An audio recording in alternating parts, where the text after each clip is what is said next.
Hey everybody, I'm Joshua Orro, the Mustang Prince, and welcome to Mustang Prince Orro Reports.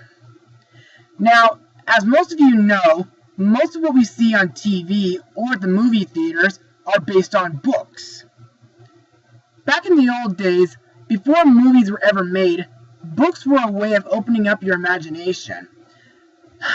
But still, nowadays, I think most movies based on books are very adventurous, like the Harry Potter franchise, as well as Sherlock Holmes, anything Oz related, most films based on Roald Dahl's work, and many more. However, my friend Adam Hogan, who requested this blog, has asked me to blog a movie from the mid-90s that has influenced children to read, and the man responsible was none other than Ted Turner. So, released on November 23rd, 1994, the movie is The Pagemaster. Now, this is the story of a young boy named Richard Tyler, who spouts statistics about the possibility of accidents, so much so that he is scared to do anything that might endanger him, like riding his bike or climbing into his treehouse. While riding his bike, Richard finds shelter from a storm inside a nearby library. While exploring the library, he is mystically transported into the unknown world of books, and has to journey through conflicts and events that resemble fictional stories, keeping him from finding the exit and his way home. Along the way, Richard meets 3 talking books who help him on his quest: fantasy, adventure, and horror. So, what do I personally think of this movie? Well, let me put it like this. When my grandmother first showed this movie to me and my cousins when I was 4 years old, I didn't really get it at first. But as I grew up, I started to like this film, and nowadays, I still enjoy it, just not as much as other underrated animated films from the 90s, like The Swan Princess or The Iron Giant. But the main reason why I like this movie is because it really did encourage many audiences all over the world to read. Even though Sesame Street and Storytime made me want to read as a kid. But anyway, let's move on to Mustang notes. Now, The Pagemaster took 3 years to produce. The animation in this film was produced by Turner Feature Animation, headed by David Kirshner, and recently spun off from Hanna-Barbera Cartoons. The crew included animators who are veterans on productions such as An American Tail, The Land Before Time, and Aladdin. This was one of the first films to feature live-action, traditional animation, and CGI altogether. One scene involving a computer-generated dragon made from paint was used, which was actually a challenge for the filmmakers. All the fictional works featured in the movie were created and first published before January 1st, 1923, making them a part of the public domain in most countries. The live-action sequences of the film were directed by Joe Johnson, and the animation was directed by Maurice Hunt. Now, to me, the library in this movie is very mysterious. Pretty similar to the Museum of Natural History in my opinion. But to me, the best thing in the library is this wonderfully designed mural, which foreshadows the events to come on Richard's journey. It makes me want to meet the person who painted this mural and shake his hand. Also, I learned that Frankenstein was originally going to appear in the horror section of the movie, but he was cut for time restraints. Also, the animation in this movie is very good, like during the opening credits where we see smoky objects in the form of a pirate ship, a haunted house, and a knight fighting a dragon. As for the rest of the animation, well, in my opinion, the character designs look a tad cartoony, but the locations throughout each section are very creative. Also, there are some parts where you see books scattered around in each of the worlds to remind you that it's still a library. But they are used in a unique way, like as staircases, gravestones, as well as ghost stories, and also as a mountain shape. I also like some of the literature stuff that are referenced throughout the movie, like 20,000 Leagues Under the Sea, The Hound of the Baskervilles, The Raven, Gulliver's Travels, The Mother Goose Nursery Rhyme, 1001 Arabian Nights, Alice in Wonderland, and Jack and the Beanstalk. Now, in total, there are 2 songs featured in this movie. The first song is Whatever You Imagine, sung by Wendy Moten, while Richard and his friends are in the fantasy section. To me, this is my favorite song because it's very inspirational. It makes people want to use their imagination. The second song is Dream Away, sung during the end credits by Babyface and Lisa Stansfield. In my opinion, it's a pretty decent song, though not as good as Whatever You Imagine. The film's score was composed by the late James Horner,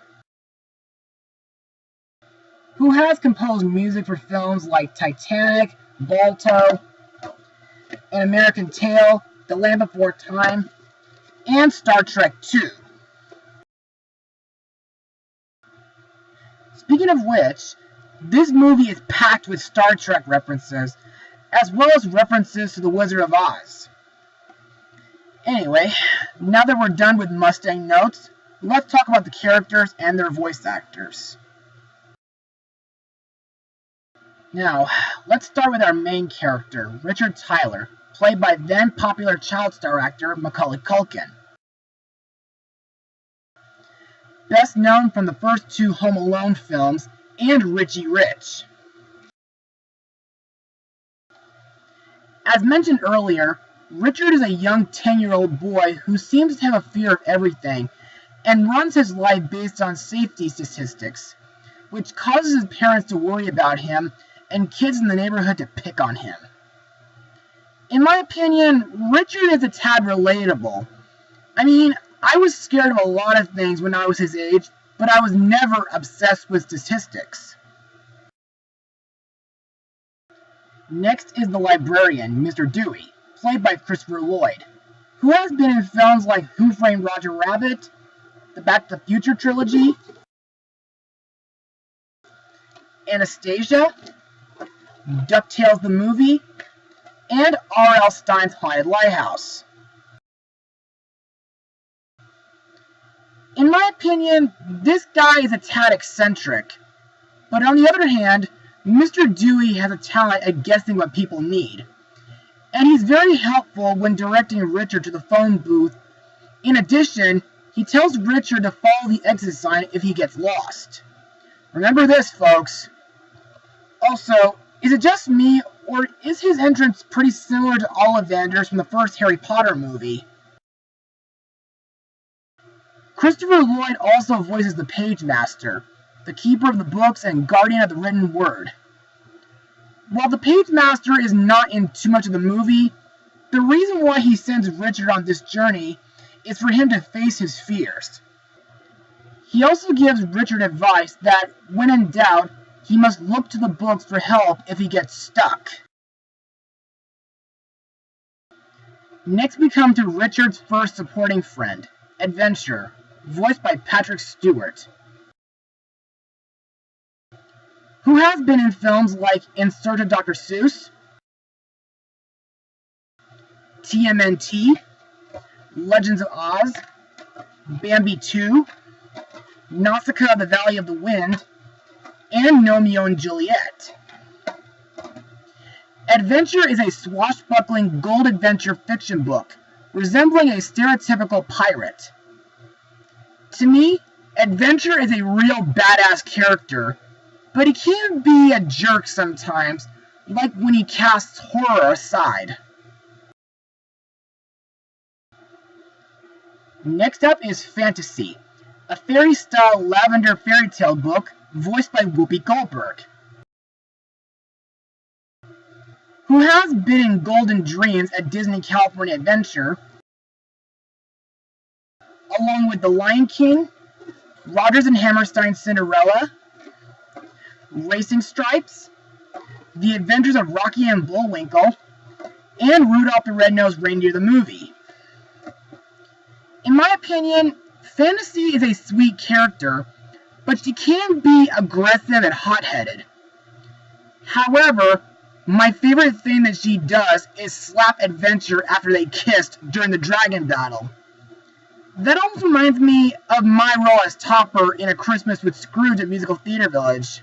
You are mine, is there? Oh! Yeah, that's one feisty woman!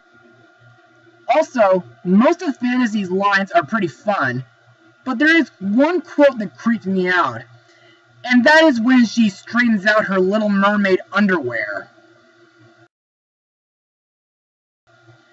Next we have Horror, voiced by the legendary Frank Welker. Horror is a turquoise horror fiction book. Despite his name, he is quite the opposite of horrific.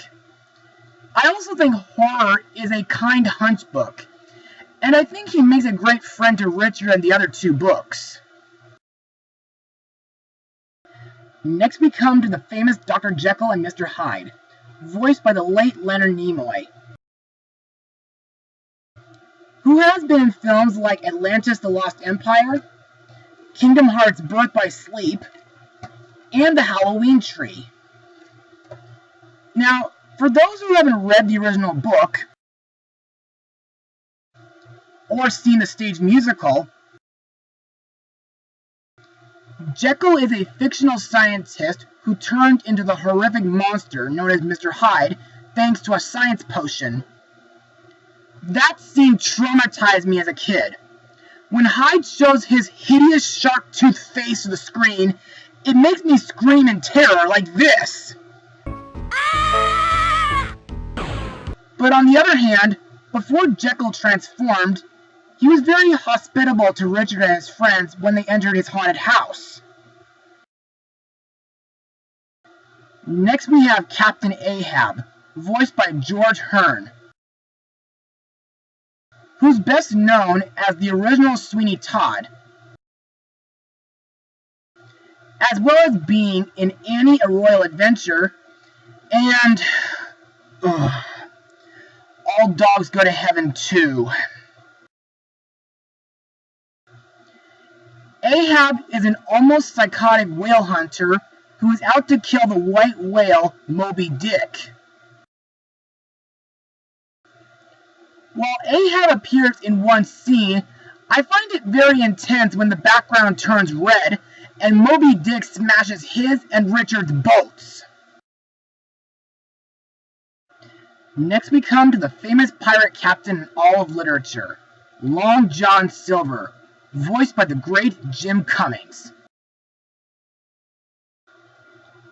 Silver is the ruthless captain of the Hispaniola from Treasure Island.